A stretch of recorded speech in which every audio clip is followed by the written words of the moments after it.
Situation difficile que vivent parents d'élèves et le corps administratif du collège catholique Don Bosco suite à l'altercation entre les élèves de cet établissement et ceux du lycée technique national Omar Bongo. Le stress est permanent à la veille des examens de fin d'année. Nathalie Oké, Gérard Mindou.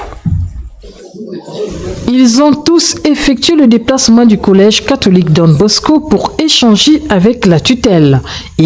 Ce sont les parents d'élèves de cet établissement secondaire qui sont inquiets à la veille des examens du fait de la récente altercation entre les élèves de cet établissement et ceux du lycée technique. Nous tenons à demander aux enfants de ne pas avoir peur parce qu'il y a la quiétude de nos enfants qui sont en jeu.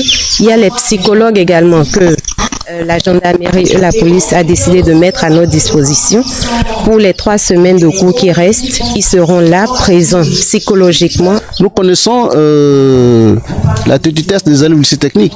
La violence du lycée technique ne date pas d'aujourd'hui. Moi, je suis allé en 6e en 74 au collège Moyen d'Akébé. Mais déjà en 74, le lycée technique avait déjà cette réputation d'avoir des élèves violents. L'administration a pris des mesures fermes, notamment l'appui psychologique des candidats au BPC et au baccalauréat et le renforcement sécuritaire de l'établissement.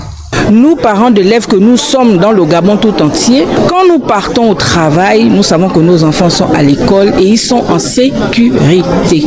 Nos casernes sont remplies. S'il faut mettre les militaires devant chaque établissement pour que ce problème ne se passe plus. Nous avons des enfants de 6e qui ont 10 ans, 12 ans. Nous avons eu des syncopes, des traumatismes. Et les enfants, il y a certains qui ne veulent même plus revenir à l'école. Concernant l'incident vécu, l'enquête ouverte par le parquet de Libreville suit son cours. Mais en attendant, la peur, le stress continuent d'être le quotidien de ces élèves à quelques semaines de la fin d'année.